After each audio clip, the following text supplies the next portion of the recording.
Welcome everybody to the show. Today we have Estefania Hermosillo here from Immigrants Rising Above. She began to actively participate in the immigrants' rights movement in 2012 and has participated in various capacities. She has been a student, an educator, a community organizer, an activist, and a lobbyist.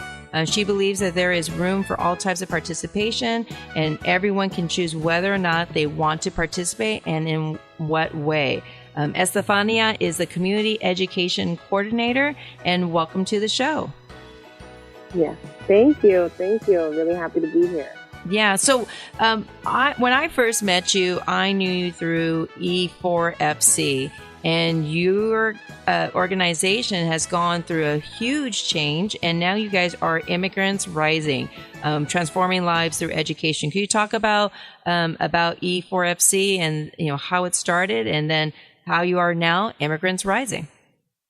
Yes. So as E4FC, which stood for Educators for Fair Consideration, we actually started in 2006 and came together through two educators who were wanting to support undocumented youth in the pursuit of college and career.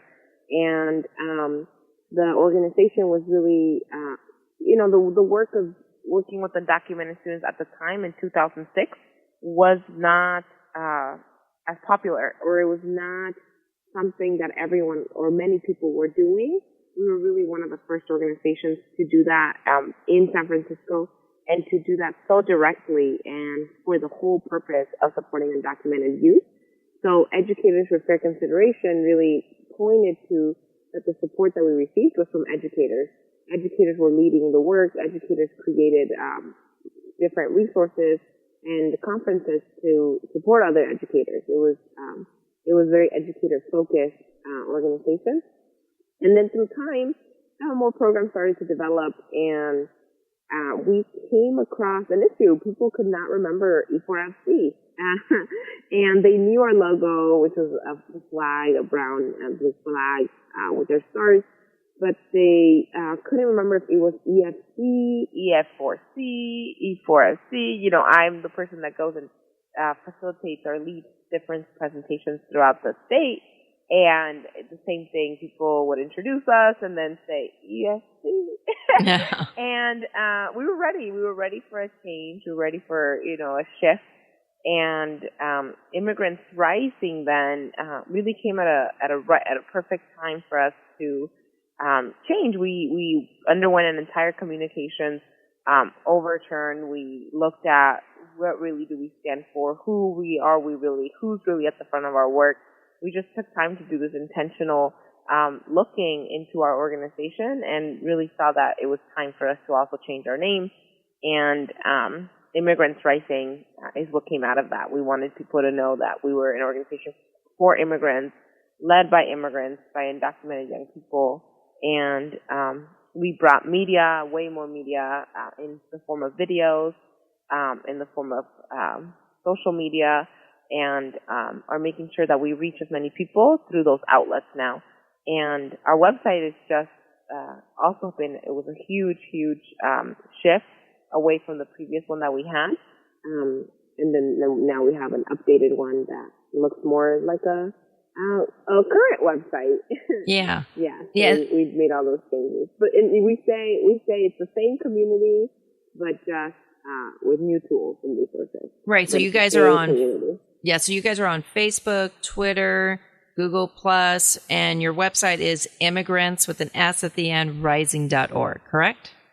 Correct. Immigrantsrising.org. Great. Correct. Great. And on your social media tags, would they just find you easily just typing in Immigrants Rising? Yeah, that should work. You'll be able to reach us that way. Yeah, and it's Immigrants Rising, and then it will be formerly known as E4FC. Okay, great. And and one of the things is, like you mentioned, it's great that you guys are always looking and rethinking how can we reach out more people, because there's a quote from one of your scholars, Isabel Cortez, that says, "I remember thinking, oh my God, there really is a place where undocumented students are recognized and acknowledged. There are people who believe we can do it and who believe we can go to college." I remember back in, in the 90s, there weren't, like you said, organizations for you. And it was very hard for my undocumented students to figure out what options do I have. Like everyone's going to college and, feeling alone and not supported, and luckily they asked the question. They found the trusted adults in their lives to give them the support and resources. So they were able to go to college and beyond. But Immigrants Rising and other like organizations are great. So today we want to talk to all our listeners how they could support Dreamers and also to inform our Dreamers what options are out there. So can you tell our listeners what are Dreamers? Yeah, so Dreamers is a term commonly used to refer to undocumented youth that are college going, that want to go to college, that see a future of success in education. And it really came from the movement of undocumented youth, where undocumented youth would wear caps and gowns and say, we graduated high school, but now what? Like now, or, my 3.8 GPA, my 4.2 GPA, my extracurriculars, are they valid for college? And is college accessible to us? And in many states across the country, the truth is that it was not. The tuition is high for undocumented youth, since undocumented youth are not considered residents of the state. In many states, and sometimes they're considered international students. And then there was no access to financial aid. So the undocumented youth were then referred to as dreamers, as people who aspire to something. And over the past 2 years, and even as Immigrants Rising, we could deal with that term, but we're also very aware that there's many other undocumented youth that had to enter the labor market, had to start working right out of college, did not have the high GPA in high school. And so the dreamer term has really actually gone beyond just referring to the high achieving student. We want to be inclusive of any and all students. Like maybe that student who in high school, again, did not have a high GPA, or who was involved in situations that were, maybe had some interaction with the police, and now after high school is wanting to find resources. How could we do our best to serve any and all undocumented youth, no matter where they were at when they were in high school?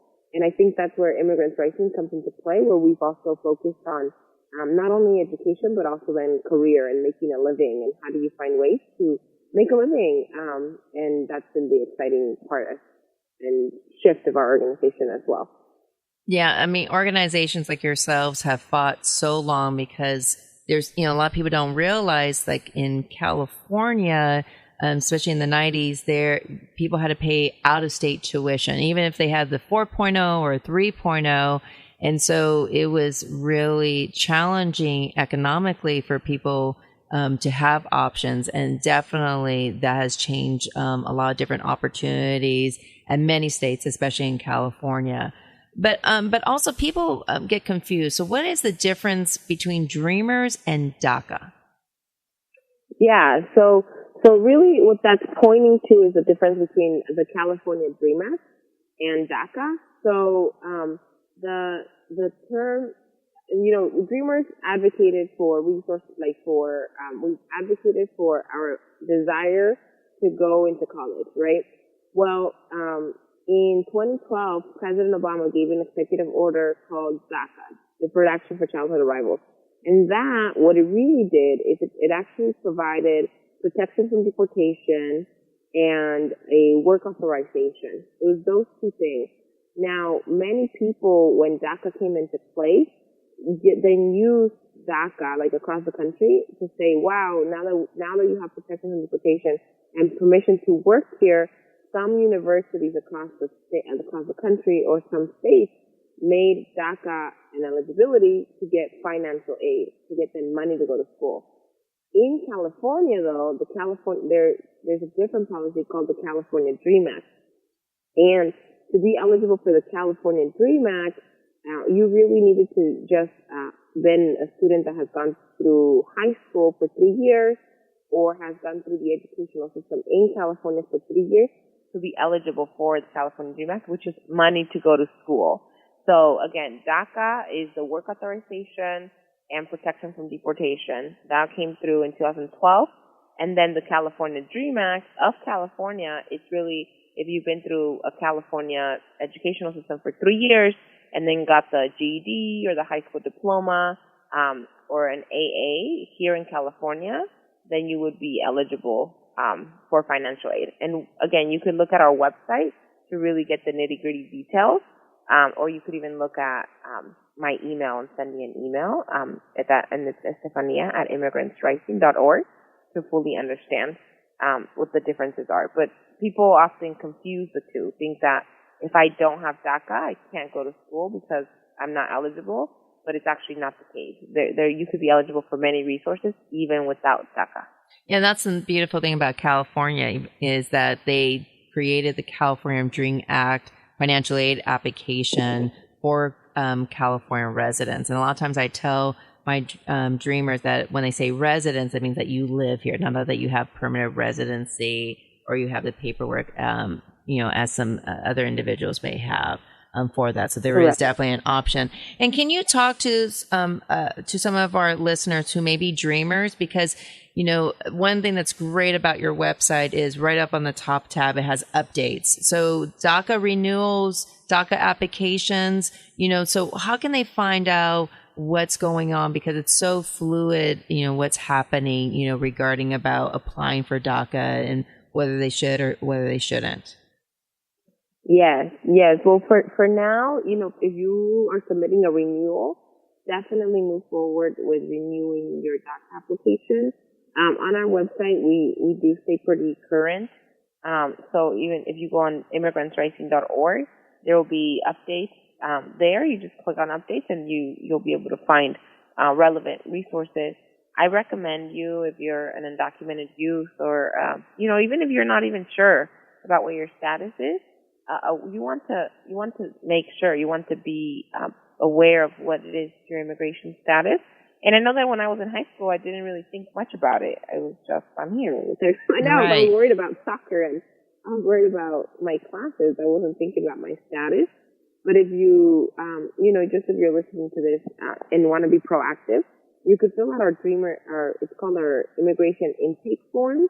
And we actually do the work of a lawyer, that a lawyer would do, to do a screening. And we screen to see if you're eligible for any potential remedies.